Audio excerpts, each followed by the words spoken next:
Hello, good morning everyone. দেখো কি প্রচণ্ড কুয়াশা পড়ছে, দেখেছো? এখন বাজে 6টা, কিচ্ছু দেখা যাচ্ছে না দূরে। খুব সুন্দর একটা ওয়েদার। দেখো, শুরু করলাম আজকের একটা ব্লগ। আজকে বৃহস্পতিবার, দুর্দান্ত সুন্দর লাগছে গো, সেই জন্য তোমাদের সাথে শেয়ার করলাম। মনে হচ্ছে কোনো পাহাড়ি এলাকায় চলে এসেছি। দেখো, কেমন আছো তোমরা? আই হোপ ভালো আছো, সুস্থ আছো। আমি খুব ভালো আছি।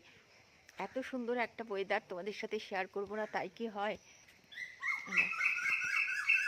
আর আমাকে দেখো, সোয়েটার টোয়েটার না পরে এসছি, আমার একটুও ঠান্ডা লাগছে না, একটুও ঠান্ডা লাগছে না। আমার ঠান্ডা লাগেই না, প্রেশার এত হাই থাকে। আমি আজকে একটু ভালো আছি, তবে হ্যাঁ, ঘুমের প্রবলেম তো আমার আছে। এখনও ঘুমাইনি, এবার গিয়ে কফি খাবো, তারপর ঘুমাবো। 6টা বাজে এখন। চলো সাথে থাকো, মনে হচ্ছে এখানেই দাঁড়িয়ে থাকি, এত অপূর্ব লাগছে না। দেখো পেছন দিকটা। চলো ঠিক আছে, বাই, টাটা। হ্যালো ফ্রেন্ডস, এই দেখো বড়ি ভেজে নিচ্ছি। ফুলকপি আলু বড়ি দিয়ে কাতলা মাছের ঝোল করব। আমার খুব ভালো লাগে এই শীতকালে ফুলকপি আলু দিয়ে। আর বড়ি তো আমার ভীষণ ফেভারিট। তো ভালো বড়ি তো আর বাজারে খুব একটা পাওয়া যায় না। আমি একটা টাইমে প্রচুর বড়ি দিতাম, প্রচুর। আর তখন শিল ছিল, মানে গ্রাইন্ডারও ছিল না, শিলে বেটে তারপর আমি বড়ি দিতাম, করতাম গো একসময় অনেক। এখন আর ভালো লাগে না।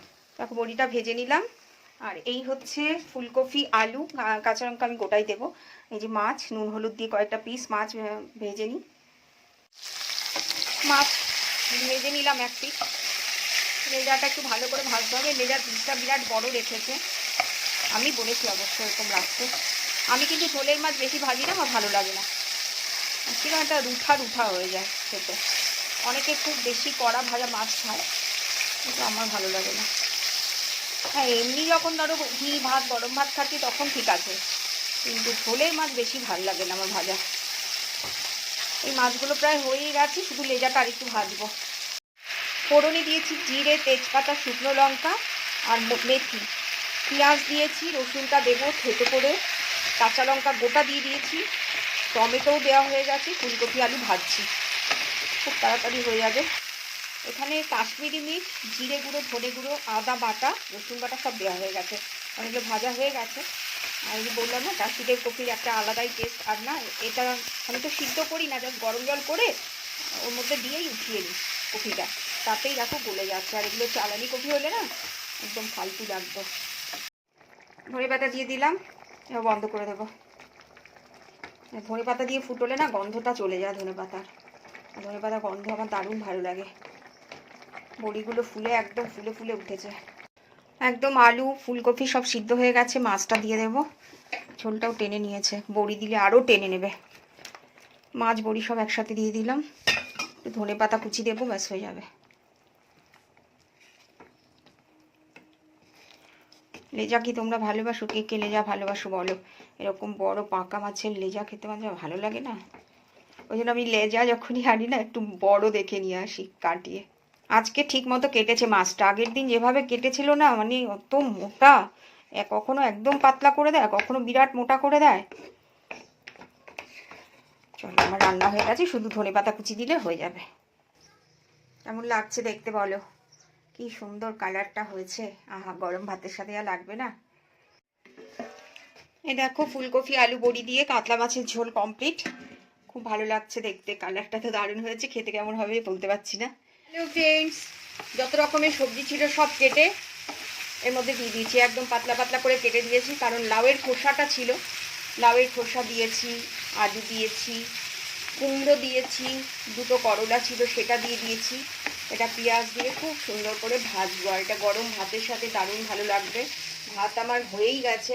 এখানে ক্যান্ডিড, পেঁপে আর গাজর রয়েছে। এবার চালটা ধুয়ে হলুদ দিয়ে একটু ভিজিয়ে রাখবো। আর ডিম দেবো, চিকেন দেবো, ওই যে চিকেন নামিয়ে রেখেছি। এটা হোক, সি মাছে দিয়ে আমি যাব স্নান করতে। ঠাকুরের বাসন আমার ধোয়া হয়ে গেছে, স্নান করে এসে পুজোটা করে নেব, তারপর আমিও খেয়ে নেবো। ওদের তো লাঞ্চ হয়েই গেছে। দেখো হয়ে গেছে, আমি একটু পোস্ত ছড়িয়ে দিলাম আর একটু ভেজে নামিয়ে দেবো।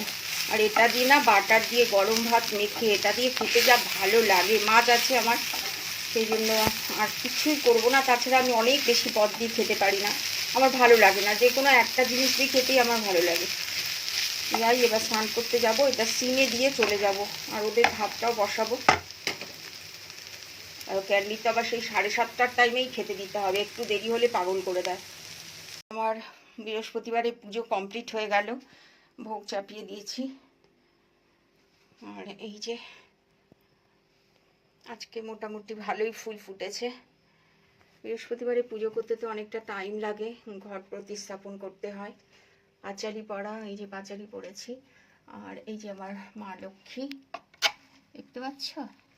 আসলে মূর্তিটা তো ছোট, সেই জন্য দেখা যায় না। এই যে কোনো বাবা, এই যে মা।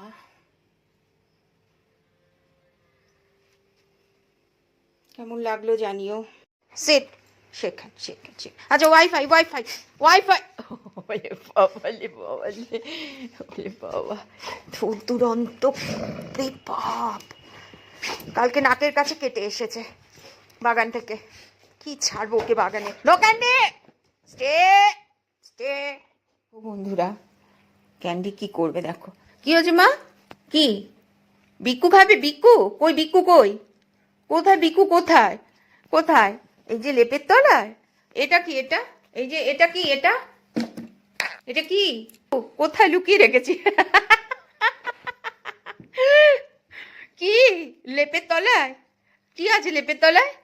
কি আছে মা? কি কি কি করবে? কি করবে? কি করবে?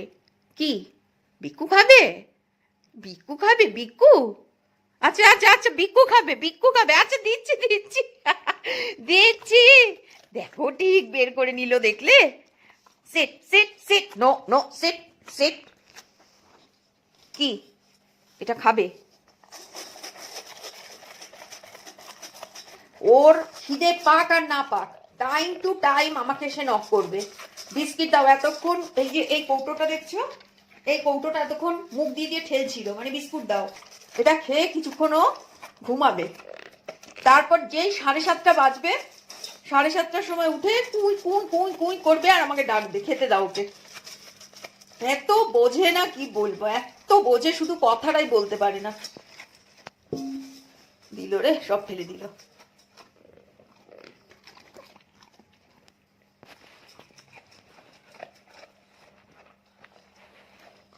No, no, no, no. শেষ শেষ শেষ। আর নেই আর নেই আর নেই, লেপের তলা থেকে বের করে দিয়েছি। বসো বসো বসো বসো। Sit sit sit, can do sit sit. Shake shake shake shake shake. আর নেই তো। বেগুন ভর্তাটা বসাবো বলে পেঁয়াজটা দিয়ে দিয়েছি, আর কাঁচা লঙ্কাও দিয়ে দিয়েছি কুচিয়ে। প্রায় 7-8টা কাঁচা লঙ্কা দিয়েছি, আমি একটু ঝাল খেতে ভালোবাসি, সেই জন্য বেশি দিয়েছি। এর মধ্যে দিয়ে দেবো রসুনটা থেতো করে রেখেছিলাম, ছোটো রসুন ছিল বলে 5টা দিয়েছি। রসুন পেঁয়াজ আর সর্ষের তেলটা এরকমভাবে করতে হলে, মানে আমি যেভাবে বেগুন ভর্তা বানাই একটু বেশি লাগে, তা না তো খেতে টেস্টি হয় না। এই দেখো, এর মধ্যে রসুনটা থেতো করে নিয়েছি। কতটা রসুন দেখলে? এমনিতেই আমি রসুন খেতে ভালোবাসি, আর এরকমভাবে বানালে রসুন পেঁয়াজ সর্ষের তেল এগুলো যদি একটু বেশি করে না দাও না, টেস্টটা আসবে না। এর মধ্যে একটু লবণ দিয়ে দিচ্ছি, নুনটা দিলে আরও তাড়াতাড়ি নরম হয়ে যাবে। দিয়ে একসাথে খুব ভালো করে ভাজবো। পেঁয়াজটা প্রায় হয়েই গেছে, একটু রসুনটা হয়ে যাক। আদা আমি দেই না, আমি জানি না, অনেকে আদা দেয় মনে হয়, আমি দেই না, আমার ভালো লাগে না এর মধ্যে আদা দিলে। হলুদ আমি দেই না। প্রায় ভাজা ভাজা হয়ে এসছে, লবণ দেবো। আর টমেটোটাও দেখো, এদিকে এই যে ছাড়িয়ে নিয়েছি, জলটাও বেরিয়েছে। আর টমেটো পোড়াটা, ওটা খোসাটা ছাড়িয়ে নিয়েছি। এবার এটা দুটো ভালো করে ম্যাশ করে নেব। টমেটোটাও দিয়ে দিয়েছি, দেখো গলেও গেছে। একটু কাশ্মীরি মির্চ দিয়ে দেবো, না দিলেও চলবে, আমি দিলাম, আমি দেই না সবসময় কাশ্মীরি মির্চ। আর এই বেগুনটা জানো তো, পোড়া খাওয়ার বেগুন ছিল না, কিন্তু এটা ভাজা খাওয়ার বেগুনই ছিল। ভাজা বা মাছের ঝোলে দেওয়ার বেগুনগুলো এমন হয় না, লম্বা বেগুনগুলো। জেনারেলি আমরা পোড়া খাই কি গোল বড় বেগুনগুলো। তো এখনও সেরকমভাবে ওই বড় ভালো চাষিদের বেগুন পেলাম না বলে আমি ওই বেগুনগুলোই এনেছিলাম, আর ওটাই পুড়িয়েছি 3টে।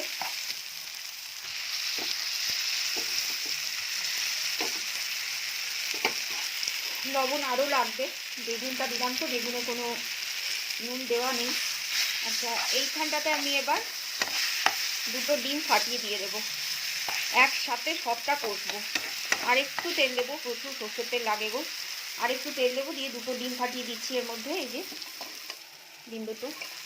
বেগুন ভর্তাটার মেন ইনগ্রেডিয়েন্টসই হলো এই ডিম দুটো। পেঁয়াজ রসুনের সাথে এই ডিমটা যখনই পড়বে না, বেগুন ভর্তার টেস্ট এতটা ভালো লাগে। তোমরা যারা এইভাবে না করে থেকেছো এখন পর্যন্ত, করে খেয়ে দেখো, দুর্দান্ত লাগে। এই যে দুটো ডিম দিয়ে দিলাম। আর এই দেখো কালারটা কি সুন্দর এসছে। হলুদ দেওয়ার প্রয়োজন নেই, বেগুন ভর্তাতে হলুদ আমি দেই না, অনেকে দেয়, দিলেও দিতে পারো, আমি দেই না। চলো এবার কষাই। স্ট্যান্ডটা নেমনি তো মানে অসুবিধা হচ্ছে নাড়াতে। এক হাতে ক্যামেরা ধরা, ট্রাইপডে আটকানো থাকলে সুবিধা হয়। ট্রাইপডটার তাড়াহুড়োর মধ্যে নিয়ে আসলাম না। এবার একদম কষিয়ে যতক্ষণ না জলটা মরছে বেগুনে, ততক্ষণ পর্যন্ত কষাবো। লবণ তো আরও লাগবে, একটু সামান্য একটু চিনি দেবো, তা না তো টেস্টটা ব্যালেন্স হবে না। হলুদ ছাড়াই কত সুন্দর কালার এসছে দেখেছো, কাশ্মীরি মির্চে। আর তাছাড়া টমেটোটা ছিল না, ওটা ওই পোড়া টমেটোটা তেলে দিয়েছি তো, আর পুরো লালচে লালচে হয়ে গেছিলো, যার ফলে এত সুন্দর লাগছে। হলুদ দেওয়ার কোনো দরকার নেই, যদি তোমরা মনে করো দেবে তোমরা দিতেই পারো। জেনারেলি আমি দেই না, এটা অনেকটাই হয়ে গেছে, জলটা টেনেও নিয়েছে। আমি সামান্য একটুখানি চিনি দিয়েছি নামে মাত্র। দেবো ধনে পাতা একটু ছড়িয়ে দেবো, ব্যাস হয়ে যাবে।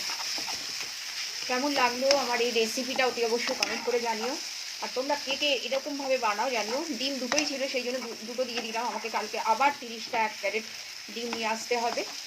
আর আমি 30টা করেই শীতকালে ডিম নিয়ে আসি, ডিম বেশি লাগে। ওদের দুজনের ডিম লাগে, আর আমি তো খাই ধরো ডিম, এটা ওটার সাথে ডিম তো চলবেই। দেখো একদম হয়ে গেছে, ধনে পাতাটা ছড়িয়ে দেবো এবার। অনেকটা ধনেপাতা ছিল, আমি রান্না করিনি বলে, ধনেপাতা দিয়ে দেইনি বলে আর কি, শুকিয়েও গেছে, ফেলে দিলাম অর্ধেক। এইটুকুই ছিল, এইটুকুই দিয়ে দিলাম। গ্যাসটা অফ করলাম। এবার রুটি করব। আমার ডিনার তোমাদের কি করব সেটা শেয়ার করলাম, ডিনার রেসিপি। এটার সাথে পরোটা রুটি যা দিয়েই খাবে সেটাই খুব ভালো লাগবে। আমি রুটি খাবো ভাবছি রাত্রেবেলা। আমি রুটি তো খাই না, সবসময় পরোটা করেই খাই। আর রুটি আমার খেতে ভালো লাগে না খুব একটা। যাই হোক, এটার সাথে রুটি খাবো। এতখানি তেল দিয়ে তৈরি করা তো, তার সাথে আবার পরোটাটা খাবো না, রুটি দিয়ে খাবো। তবে পরোটার সাথেও কিন্তু দুর্দান্ত লাগে খেতে। হাই ফ্রেন্ডস, দেখে নিলে আজকে ডিনার রেসিপি কি হবে। অনেকদিন ধরেই মানে ভিডিও করছি, ক্যামেরার সামনে আসছি না, আমি এমনি দেখিয়ে দিচ্ছি। সবসময় সব ঠিক মতো থাকি না তো, ম্যাক্সিমাম দিন তো মাথায় আঁচড়াই না, কোথাও বেরোলে টেরোলে তখন একটুখানি কাঙ্কি করে নিলাম, না তো হয় না। দেখো না, এখন সে ভেজা চুলটা শুকিয়েছে, ওরমভাবেই বেঁধে রেখেছি। আই হোপ তোমাদের ভালো লাগবে রেসিপিটা। আর যারা করনি এখনও, তারা এইভাবে করে খেয়ে দেখো, দুর্দান্ত খেতে লাগে। রুটি পরোটা সব কিছুর সাথে যায়। শীতের ডিনারটা জাস্ট জমে যায়। শীতকালই তো বেগুন খাওয়ার দিন, আর বেগুন খেতে আমার খুব ভালো লাগে। টাটা বাই, গুড নাইট, ভালো থেকো। আবার আসবো ছোট্ট একটা ভিডিও নিয়ে।